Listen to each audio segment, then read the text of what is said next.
తిరుపతి జిల్లా సూలూరుపేట నియోజకవర్గం రాజకీయంగా వేడెక్కింది.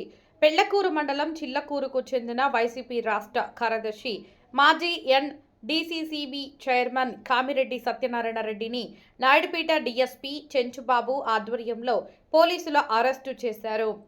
హైదరాబాద్ నుంచి తిరిగి పెళ్లకూరుకు వస్తున్న ఆయనను రేణిగుంట విమానాశ్రయంలో పోలీసులు అరెస్టు చేశారు.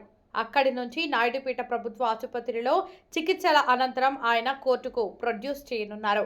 పెళ్లకూరు మండలం కలవకూరు స్వర్ణముఖి నదిలో మాజీ ఎమ్మెల్యేతో పాటు ఆయన అక్రమంగా ప్రవేశించి కాంట్రాక్టర్పై దురుసుగా ప్రవర్తించి కాంట్రాక్టుకు చెందిన 2 సెల్ ఫోన్లను మాయం చేసినట్లు ఆ కేసులోనే అరెస్టు చేసినట్లు తెలుస్తుంది. అయితే వైసీపీ వర్గాలు నాయుడుపేట పోలీస్ స్టేషన్ ముందు ధర్నా ఎక్కడ నిర్వహిస్తారని పోలీసులు పటిష్టమైన బందోబస్తు ఏర్పాటు చేశారు. రేణిగుంట ఎయిర్పోర్ట్లో నన్ను డిఎస్పీ గారు, సిఐ గారు, మా ఎస్ఐ గారు అందరూ కూడా కాళ్ళు ఎక్కించుకోవడం జరిగింది. ఆ నుంచి వాళ్ళతో కూడా సహకరించాను. ఇప్పుడు కూడా సహకరిస్తున్నా. పోలీస్ డిపార్ట్మెంట్ గౌరవం ఉంది, వాళ్ళకి నేను సహకరిస్తా.